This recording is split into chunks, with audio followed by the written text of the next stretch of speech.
On January 10th, 1992, three Madison, Indiana teenagers, Tony Lawrence and Hope Rippey, both 15 years of age, and Lori Tackett, 17 years of age, drove to New Albany, Indiana to pick up Melinda Loveless, 16 years of age, with plans to attend a punk rock concert in Louisville, Kentucky. Ulterior motives were planned already. Melinda Loveless was jealous of another girl named Shanda Sharer, 12 years of age. Melinda had planned to kidnap and kill Shanda due to a love triangle involving Melinda's ex-love interest, a 14-year-old girl named Amanda. After the concert, Lori and Hope lured Shanda out of her home with the promise of meeting Amanda at a location called the Witch's Castle. Little known to Shanda, Melinda was hiding on the floor of the back seat under a blanket with a butcher knife. En route, Melinda appeared from the back seat with the butcher knife and held it to Shanda's throat from behind, then uttered into Shanda's ear, "I'll bet you weren't expecting to see me." And so the long night of Shanda's torture had begun. Upon reaching the Witch's Castle, the girls took Shanda into a stone building called the Dungeon. She was bound at her hands and ankles, then intimidated and threatened by all four girls. Lori produced a t-shirt, soaked it with whiskey, then igniting it with a lighter, and said, "That's what you're going to look like, Shanda." At this point, several cars passed on a nearby road.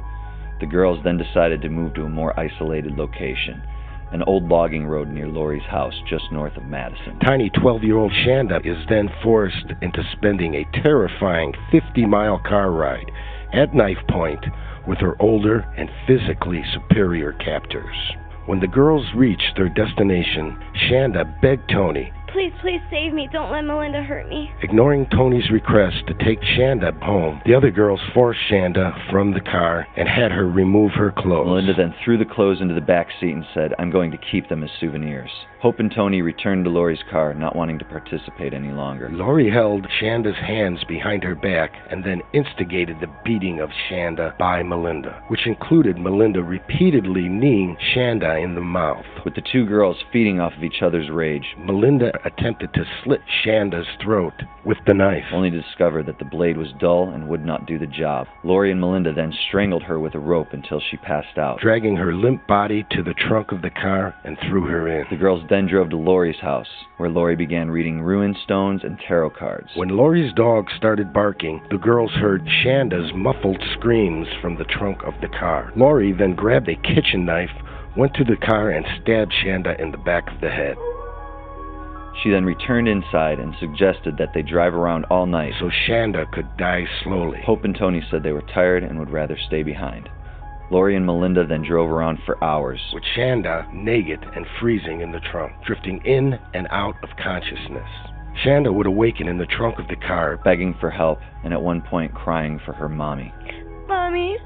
Lori and Melinda would then pull over and repeatedly beat Shanda with a tire iron until she lost consciousness again. After each beating, Lori would get back in the car and say things like, "It was so cool, I could feel her head caving in. She's red, she's soaked with blood." Returning once with a tire iron, telling Melinda to smell the blood. Smell her blood.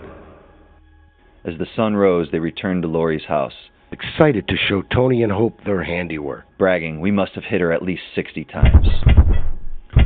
All four girls then drove to a gas station on Route 62 in Madison, filled a 1-liter soft drink bottle with gasoline, and drove to a deserted location off Lemon Road. They wrapped Shanda's beaten and bloodied body in the blanket, poured most of the gasoline on her, and then Lori set her on fire. Tony later stated that when she looked out the car window as they drove away, she saw Shanda trying to get to her feet. Soon Melinda wanted to go back to make sure Shanda was completely burned. Melinda poured the rest of the gasoline on her and stayed for a moment to watch her burn. When she entered the car, she told the girls how funny it was watching Shanda's tongue dart in and out of her mouth as she burned again. Shanda died of smoke inhalation from her own burning flesh. Her own burning flesh.